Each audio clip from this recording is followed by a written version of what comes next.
આ મારે એક બીજી ઈચ્છા છે. હું લા મારે છે ને પ્લેનમાં બેસવું છે. પ્લેનમાં બેસવું છે? મને બહુ ઈચ્છા છે ખરેખર જીજો.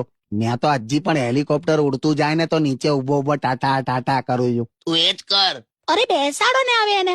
મારે કરજો. સારું ચાલ, તને એવી જોરદાર એરલાઇન માં બેહાડું ને, એ એરલાઇન વાળા છે ને એકદમ ઘર જેવો માહોલ આપે. ઓ સીટ, એટલે મહેશને ત્યાં પણ કચરા પોતું કરવું પડશે. ત્યાં ઘર જેવો માહોલ એટલે પ્લેનમાં કચરા પોતા કરાવેલી. સાંભળે જલ્લા, છોડો બધું. અને સાંભળ, હા જીજો. ઇંગ્લિશ શીખવું પડશે. હા, કોઈ વાહનમાં બેહવું હોય તો એના માટે ઇંગ્લિશ ની શું જરૂર? ત્યાં વાહનમાં ના કેવાય, એરપોર્ટ એટલે તું શું સમજે છે કે ઝઘડામાં જવાનું છે? પણ એવું કમ્પલસરી ઇંગ્લિશ શીખવું પડે? કમ્પલસરી નહીં, પણ એરપોર્ટ પર તું ગુજરાતી બોલે ને તો એ લોકો આપણી અમે એવી રીતે જુએ જાણે મુકેશ અંબાણી તમારી અમે બીડી હડગાવતો હોય. હાલા હું એ રીતે જ જુએ છે આપણને ખરેખર. ઓકે, એટલે મેં લખી કાઢું છું ઇંગ્લિશ શીખવું પડશે. પણ તારે કઈ જવું છે પ્લેનમાં બેહીને? બસ અહીંથી પેલા હાઈવે પર પેલા ભજીયા વાળો છે ને, તઈ મેં ઉતરી જઈશ. દર વખતે મને ટોન્ટ મારે. તઈ જ એની દુકાન પર આમ પ્લેન માંથી ઉતરીને બતાવું એને. તો મહેશ, હા જીજો.